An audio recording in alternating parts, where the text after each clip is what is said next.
The opening tornado from this extract acts as a hyperbolic mise-en-scene, drawing on the Dust Bowl that Kansas is known as. The emphasis and exaggeration of the storm represents the hardships of the Great Depression of the 1930s and specifically highlights the difficulties surrounding farming and food, which were catastrophic and relate strongly to the audience. The purling smoke around Dorothy suggests to the audience that she is entering a dream state, or even an alternate reality. Another main takeaway from the mise-en-scene of the opening part of this film is the introduction of the ruby slippers. Acting as a visual beacon of colour, these shoes may represent the internally stored power of an individual and one's ability to control one's fate, the power to choose which path to walk down. This is supported later when the good witch Glinda tells Dorothy she has always had the power to go back to Kansas. In terms of editing, the use of sepia from a modern-day perspective could symbolise the bland, dull, and difficult nature of the Great Depression. However, the emphasis here more so lies on the adoption of colour. The snap into full colour when Dorothy opens her door to Oz is a representation of hope and a fantastical escape, a juxtaposition between barren wasteland and a paradise or oasis of growth, riches, and wonder. Flooding the screen with colour mid-film was a sensational move in this era and context, which made the cinematic experience totally unforgettable and incredibly stimulating for the public. Asleep, soft key lighting shines down upon Dorothy's head, emphasising the shift between Dorothy's reality and her dream state, perhaps evoking curiosity within the audience about her dreams. The camera angle then incorporates her bedroom, with the outside storming world acting as a segue into the dream world Dorothy finds herself in. While Dorothy's furniture is flung around the room, the main light source is seen to come in from her window, illuminating the curtains and emphasising the wind and the movement of her home in the tornado. Furthermore, during the storm, double exposures are used to perpetuate the aforementioned dreamy and potentially confusing atmosphere. Upon Dorothy's arrival in Oz, more intense lighting is employed to push that feeling of a bright, fantastical world. This meant that things like the ruby slippers were saturated in light and showcased as significantly as they are symbolic. Viewers are engulfed in the distorting and overwhelming sound of the storm, creating an air of confusion. The sepia presentation of the main characters passing Dorothy's window are aligned with the personality-relevant music, more calming music accompanying Dorothy's grandmother, adventurous notes for Uncle Henry's passing, and ominous sounds matching to Miss Almira Gulch as she crosses Dorothy's window.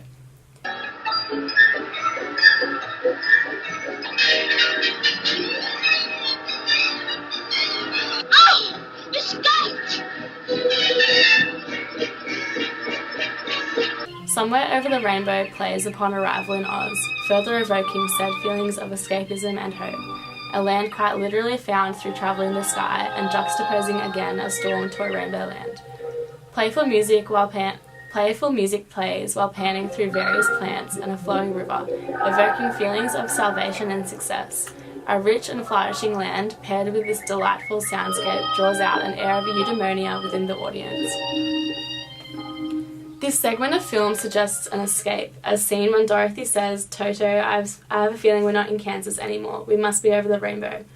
The sum of the editing techniques, mise-en-scene, camera techniques, and the use of sound primarily worked to immediately relate to the audience of the time by resonating with their harsh, perhaps dull or poor lives, and then providing the sufferers of the Great Depression with a visually and audibly stimulating beacon of hope, an entirely new world in which the audience could use as material to imagine a better, richer, and more colourful future. As the audience vicariously lives through Dorothy's character, evident through the camera focus of her reaction to her new surroundings, the audience is forced along a journey of escapism from their real lives. This realm of the unreal is heightened in the mise-en-scene in which the Good Witch appears in a projected bubble. In many ways, you could say the projections throughout the movie are a projection of escapism and an example of cinematic experimentation, foreshadowing the false magic of the wizard in its ending and the need for the audience to escape their real lives, but ultimately can't. This level of realism is important in achieving this diversion from reality from the audience, however. This is confirmed through when Dorothy repeats, "Now I know I'm not in Kansas anymore." Toto. I have a feeling we're not in Kansas anymore. The close-up of Dorothy's confused facial expression changes to a moment of realization as the overlapping music matches the tone of her voice, as if the music is mimicking this warped emotion. Fleming enhances a level of intrigue through confusion of Dorothy's placement and being there. The diegetic sound of the Munchkins laughing off-screen, unrevealed, reacting to the Good Witch's conversation with Dorothy enforces this whilst adding an element of humour. Heightened reality is made obvious through the transition of genre, in which the director switches to a musical revealing the tiny Munchkins. Towards the beginning of this scene, there was a heavy camera focus on the plants in the foreground of the shots, which is now revealed that possibly this was to show the perspective from the Munchkins hiding.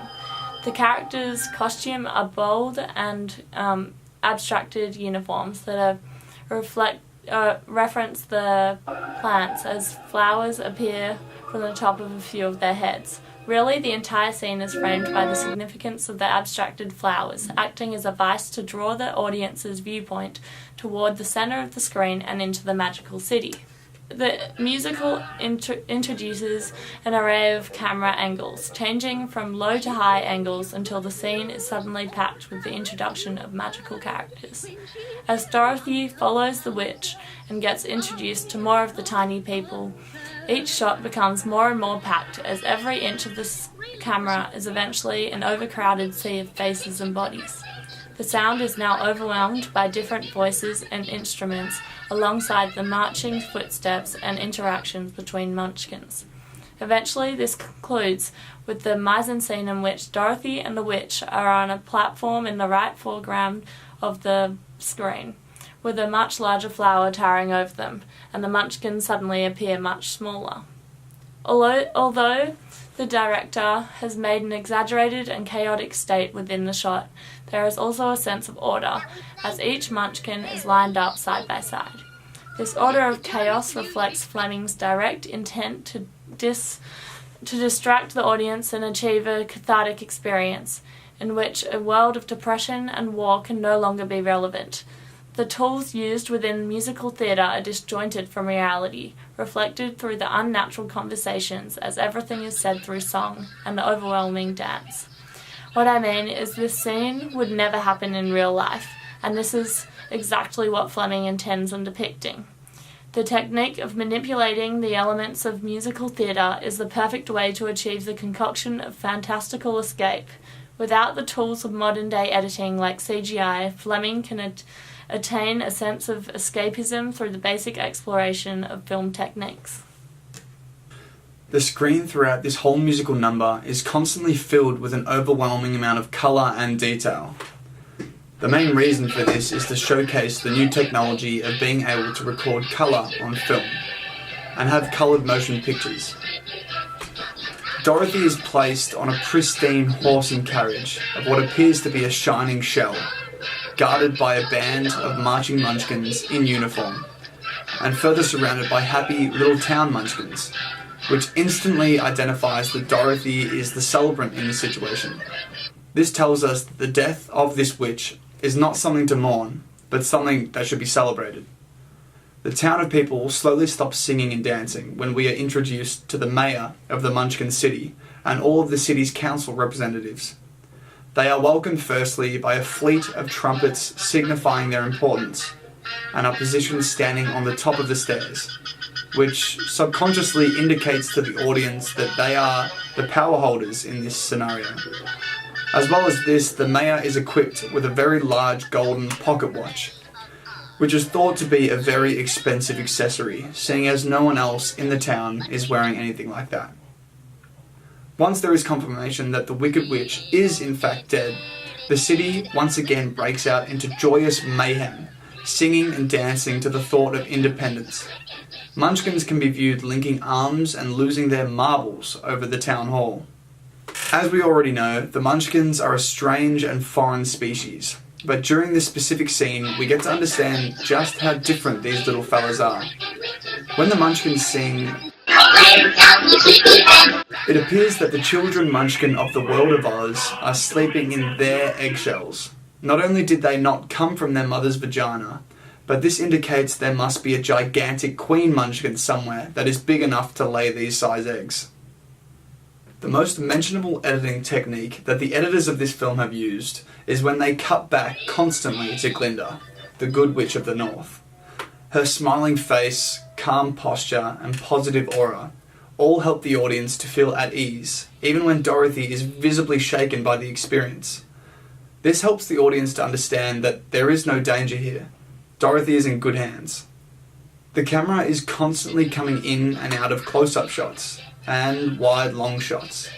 These two camera shots give the audience perspective of how much is going on in the town, which is the zoomed out shot, and the detail that is in the costumes, which is the close-up shots. They've also implemented techniques such as panning. This gives the shot a lot more depth because we see more of the set and can follow the characters' movements in a fluid and seamless motion. Throughout the last 4 minutes of this extract, the Munchkins break out into song and dance. The song is very, very upbeat and positive, to give the audience the same feeling of joy that the Munchkins are feeling after hearing that the Wicked Witch is dead. The lyrics of the song, Ding Dong, the Witch is Dead, is also quite humorous. Death isn't something that is usually celebrated with a song and dance, so the fact that all of these little people are singing about death in such a positive manner is, quite frankly, hilarious.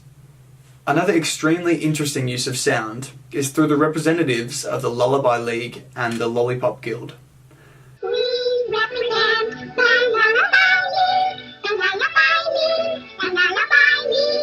The girls of the Lullaby League have unmistakably high-pitched voices. We represent the Lollipop Guild, the Lollipop Guild, the Lollipop Guild. Whereas the boys of the Lollipop Guild have distinctively low-pitched voices.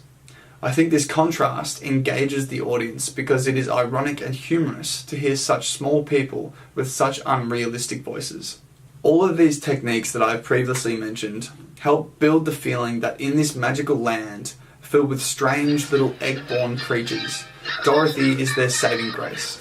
Because she heroically slaughtered the Queen, she should be celebrated for years to come, as peace and independence has now been restored to Munchkin City. Let the joyous news be spread, the wicked old witch at last is dead.